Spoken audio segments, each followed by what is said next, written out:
अस्सलाम वालेकुम। तो कैसे हैं आप सबका वेलकम है मारिया के किचन में। आज मैं लाई हूँ आप लोगों के लिए मटन की रेसिपी, जो मैं आपको अपने तरीके से बनाना सिखाऊंगी। लेकिन ये नमकीन गोश्त से थोड़ा सा मिलता जुलता है, कुछ रोश स्टाइल है, लेकिन ये मेरी रेसिपी है जो मैं आपके साथ शेयर कर रही हूँ। यहाँ मैंने हाफ़ कप ऑयल ले लिया था और इसमें 3 अदद इलायची के दाने शामिल कर लिए। इनको थोड़ी देर ही हम पकाएंगे। फिर उसके बाद हम इसमें शामिल करेंगे 1 टीस्पून काली मिर्च पाउडर। इसको भी हमने थोड़ी देर बस पका लेना है, कुछ ही सेकंड पकाएंगे, ज़्यादा देर नहीं।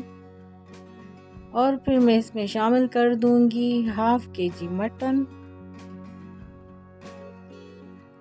इसको अच्छे से भून लेंगे हम, गोश्त का पानी खुश्क हो जाए इस हद तक हमें भूनना है। और आप याद रखिएगा, अक्सर लोगों को मटन में से हल्की सी हींग आती है, तो हमेशा आप जब भी मटन पकाएं तो उसे ऑयल में अच्छे से उसका पानी खुश्क कर देंगे, तो फिर उसमें से हींग ख़त्म हो जाएगी।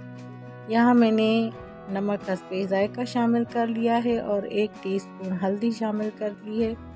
इसमें बस यही अज्जा पड़ेंगे, इससे ज़्यादा और कुछ नहीं। बहुत ही आसान रेसिपी है और खाने में उतनी ही मज़ेदार ये रेसिपी बनती है।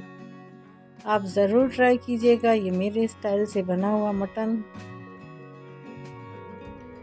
इसको बिल्कुल अच्छे से भून लेना है। यहाँ मैं इसको भूनती जा रही हूँ। इसका पानी खुश्क करना है गोश्त का हमें। उसके बाद फिर मेरे पास प्रेशर कुकर नहीं है, तो मैं इसमें पानी शामिल करके इसको मीडियम टू लो फ्लेम पर पकने के लिए छोड़ दूँगी।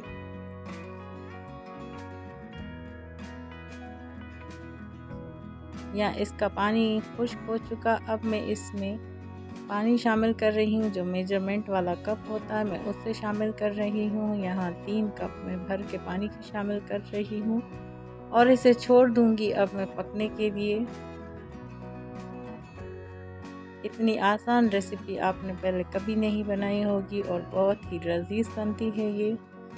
यहाँ इसका पानी खुश्क होने ही लगा, इसका पानी थोड़ा सा और खुश्क करूँगी, फिर इसमें हम ग्रेवी बनाएंगे।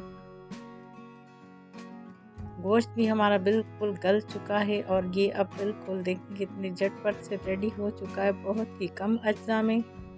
आप इस रेसिपी को ज़रूर ट्राई कीजिएगा। यहाँ मैंने इसमें हाफ़ कप पानी शामिल कर लिया है। अगर आप चाहें तो इसे ऐसे ही खा सकते हैं, जितनी ग्रेवी थी थोड़ी सी, लेकिन हम नान के साथ खाएंगे तो मैं इसका थोड़ा सा शोरबा बना रही हूँ।